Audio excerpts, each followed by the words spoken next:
Break के बाद एक बार फिर से गुड मॉर्निंग पब्लिक में आपको खुशामदीद कहेंगे। व्यूअर्स, PSL 7 के हाई वोल्टेज मुकाबले जारी हैं। कल के मैच को देखें तो मुल्तान सुल्तान्स ने मुसलसल चौथी फतह अपने नाम की और इस्लामाबाद यूनाइटेड को शिकस्त दे दी। इरफान ज़हीर हमारे साथ उस वक्त शो में मौजूद हैं। Thank you so much Irfan, welcome to our show. आपकी प्रेडिक्शन अभी तक तो सही साबित हो रही है, Multan Sultan is on the top. शुक्र है नहीं तो ताना आ जाना कि प्रेडिक्शन आपकी ठीक साबित नहीं हुई। नहीं, मतलब मुल्तान सुल्तान ने एक चीज़ तो कम से कम साबित की, और वो ये है कि मोहम्मद रिजवान 2 मैचों में अच्छे स्कोर नहीं कर सका, लेकिन पीछे स्ट्रेंथ इतनी ज़्यादा है कि जिसकी बुनियाद के ऊपर वो मैच विनिंग टोटल भी कर सकते हैं। और फिर उसके बाद बॉलिंग में भी उन्होंने जैसे किया डेविड विली ने, जिस तरह से रन रोके आखिरी मतलब मैच में आखिरी से पहले मैच में, वो भी है। तो बड़ी स्ट्रेंथ दोनों साइड की। तीसरा क्रेडिट भी रोक साहब देना पड़ेगा, जो फील्डिंग 2 मैच तो उन्होंने प्योरली फील्डिंग से जीते, कल वाला भी और सेकंड लास्ट मैच जो कोयटा ग्लैडिएटर से भी जीता। और जिस तरह वो 6 होने जा रहा था, टिम डेविड ने जिस तरह बाउंड्री के ऊपर कैच पकड़ा, फिर वापस फेंका, फिर जाके कैच किया। कल भी एक बाउंड्री के ऊपर विली ने जो कैच पकड़ा आजम खान का, वो ऑलमोस्ट 6 था, उसने पकड़ के दूसरे फील्डर की तरफ थ्रो की, उसने कैच पकड़ा। तो हमें ये नजर आया कि फील्डिंग से भी मैच जीते जा सकते हैं, जो कि इन्होंने प्रूव किया। अच्छा, थोड़ा सा जरा कराची किंग की तरफ चले जाएं कि कप्तान बनाया गया कप्तान साहब को, बाबर आजम को, और बाबर आजम की अपनी भी परफॉर्मेंस अच्छी नहीं है और कराची किंग भी बिल्कुल ही बैठा हुआ है इस वक्त। तो इनका क्या यही हाल रहना या कोई बेहतरी की? सिर्फ उससे पहले मुल्तान सुल्तान की एक बात कहना चाहूंगा। T20 के अंदर सबसे इंपॉर्टेंट जो चीज मेरी नजर में रखती है वो आपका कॉम्बिनेशन है और टीम का जेलिन होना है। मुल्तान सुल्तान को मैंने इसीलिए फेवरेट बोला था शुरू में भी, क्योंकि ये वाइड टीम नजर आ रही थी जिसके 90-95% प्लेयर वही थे लड़के जो लास्ट PSL के अंदर थे। तो उनका कॉम्बिनेशन एक बड़ा अच्छा डेवलप हुआ था विनिंग नोट पे, जहाँ पे उन्होंने एंड किया था वहां से आज इस टूर्नामेंट को भी उन्होंने स्टार्ट किया। जहाँ तक कराची किंग्स की आप बात करें तो बाबर आजम पे सब हमने पूरा PSL किया था लास्ट ईयर। आपको याद है कि सबसे ज्यादा हाईएस्ट रन गेटर थे, बेस्ट बैट्समैन भी थे बाबर आजम, लेकिन मैंने सबसे ज्यादा क्रिटिसाइज बाबर आजम को किया था। किस रीजन से किया था कि बाबर आजम सिर्फ अपना इंडिविजुअल स्कोर कर रहे हैं, टीम के लिए नहीं खेल रहे। और आपने देखा कि उसमें कराची किंग्स को नुकसान हुआ। उनका स्ट्राइक रेट हमने देखा 100 से कभी ऊपर नहीं गया, 100, 105 या 10 तक। T20 क्रिकेट के अंदर वही टीमें जीतेंगी जिनके अंदर इम्पैक्ट प्लेयर होंगे। इम्पैक्ट प्लेयर आपको पता है कि हमेशा नहीं चलता, जब चलता है वो टीम को सिंगल हैंडली गेम को वे ले जाता है। जैसे टिम डेविड की इनिंग्स थी, उसने 62 रन स्कोर किए 29 बॉल्स के ऊपर। शान मसूद की इनिंग्स थी, 42 पे 85 किया। मैं शान मसूद की तरफ भी बाद में मेरा इरादा था आने का। फखर की बात करें कि जिस तरह की उसने 42 गेंदों पे सेंचुरी की, तो जब तक इस तरह की इनिंग्स आप नहीं खेलेंगे आपकी टीम नहीं जीत सकती। और कराची किंग्स की हार की जो सबसे बड़ी वजह नजर आ रही है, उनकी बॉलिंग भी वीक नजर आ रही है। क्रिस जॉर्डन उनको ज्वाइन कर लेंगे अब, जो उनकी टीम का पार्ट नहीं थे।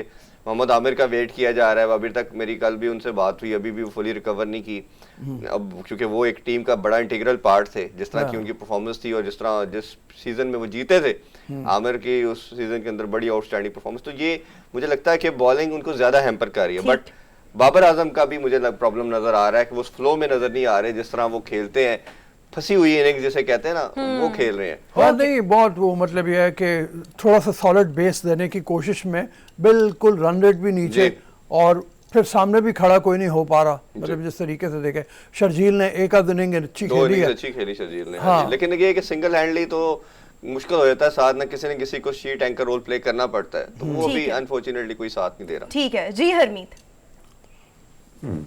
अच्छा पाजी, मैं तो थोड़ी मुल्तान की तरफ जाऊंगा।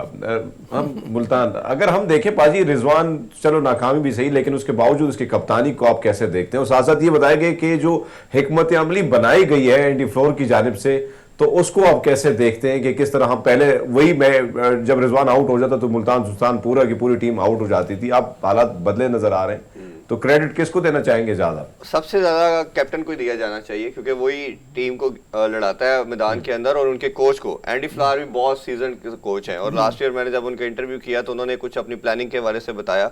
और ये जब इस तरह का सॉलिड कोच हो और इसी तरह का इनोवेशन वाला कैप्टन हो, तो कॉम्बिनेशन बड़ा जबरदस्त बन जाता है। रिजवान मेरा मानना यह है कि पाकिस्तानी सर्किट के अंदर सबसे बेस्ट कैप्टन है, और उनकी अच्छी चीज हमने देखी कि तमाम प्लेयर्स को जो जहाँ फील्डिंग डिमांड करता है उनको दी जाती है। अगर कोई बुरी परफॉर्मेंस होती है तो वो उनके चेहरे पे कोई शक्ल नहीं देखते हम, वो उसको इनकरेज करते हैं। जबकि बाकी तमाम हमने फ्रस्ट्रेशन बाबर आजम के फेस पे भी देखी, सरफराज के फेस पे भी देखी, शहीन शाह अफरीदी के फेस पे भी देखी। तो हमने अपने जो सर्किट के अंदर कैप्टन है उन सब में से ज्यादा मैच्योर और जितना प्रोग्रेसिव कैप्टन हमने देखे। और हमने एक बड़ी रिजवान से कल क्वेश्चन पूछा भी गया कि आपने जो टिम डेविड को मिड विकेट के ऊपर पॉइंट किया था या विली को उधर आपने खड़ा रखा था, बाउंड्री किसके ऊपर लॉजिक थी? उन्होंने कहा यस, मेरे माइंड में था कि बाउंड्री के ऊपर लंबी हाइट वाले प्लेयर होने चाहिए। अगर आपका इतना माइन्यूट किस्म की थिंकिंग वाला कैप्टन है तो मेरा ख्याल है ये आपके लिए बड़ा खुशाइन साइन है। और मेरा मानना ये है कि अगर कभी फ्यूचर में जरूरत पड़ी तो रिजवान बाबर आजम को ये वाहिद ही बंदा है जो रिप्लेस कर सकता है। अच्छा, दो टीमों की तरफ और आ जाएं, मतलब एक तो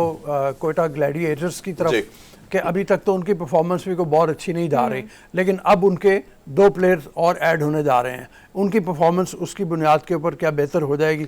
और दूसरे लाहौर के बारे में भी ज़रा हो कि लाहौर ने एक मैच बेहतर खेला, एक मैच जीत लिया और अच्छे तरीके से जीता, तो क्या लाहौर की परफॉर्मेंस भी आगे चल के बेहतर नजर आती है? पहले कोयटा की अगर बात करें तो कोयटा का मुझे कॉम्बिनेशन मुल्तान के बाद सबसे जबरदस्त अब नजर आ रहा है, क्योंकि अब असल में जब भी ड्राफ्टिंग होती है होता क्या है कि आप इसी को कंपैरिजन में रखते हो कि क्या क्या प्लेयर की किस जगह पे सूट इन करता है। इनके जैसे विंस की बात करें वो ज्वाइन कर रहे हैं और जेसन रॉय कर रहे हैं जो बहुत लिथल है T20 और ODI के अंदर, वो ज्वाइन कर रहे हैं।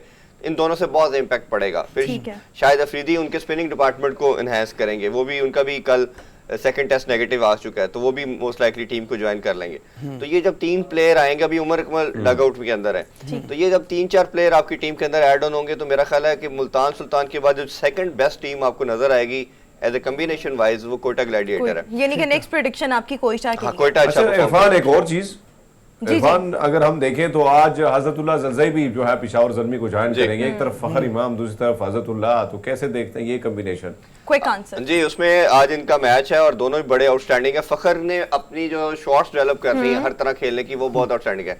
हजरतुल्लाह जलज़ई को हमने देखा कि बहुत अच्छे पावर हिटर है, बट एक तरह की शॉट करते तमाम मिड विकेट या लेग साइड के ऊपर, उन पे वर्किंग अब तमाम बॉलिंग टीम ने कर ली होगी।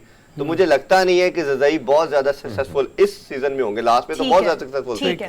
और लाहौर की आपने रोसा पूछा था, टीम के अंदर कॉम्बिनेशन बहुत अच्छा है, 1-2 प्लेयर और ऐड हो चुके हैं तो मेरा ख्याल है वो ज्यादा फेवरेट हो सकते हैं। ठीक है, बहुत शुक्रिया इरफान जहीर शो में मौजूद होंगे। नेक्स्ट प्रेडिक्शन जनाब अब कोयटा ग्लैडिएटर्स के हवाले से किया इरफान ने, लेट्स सी ये किस हद तक ठीक साबित होती है। वैसे आपकी पहली प्रेडिक्शंस भी ठीक थी तो मेरे ख्याल में ये भी ठीक ही होगी। एनीवेज व्यूअर्स, इसी के साथ ही हमारा आज का शो अपने इख्तिताम को पहुंचा। आपसे मुलाकात होगी कल, अपना बहुत सा ख्याल रखिएगा, हमें दीजिए इजाजत, अल्लाह हाफिज।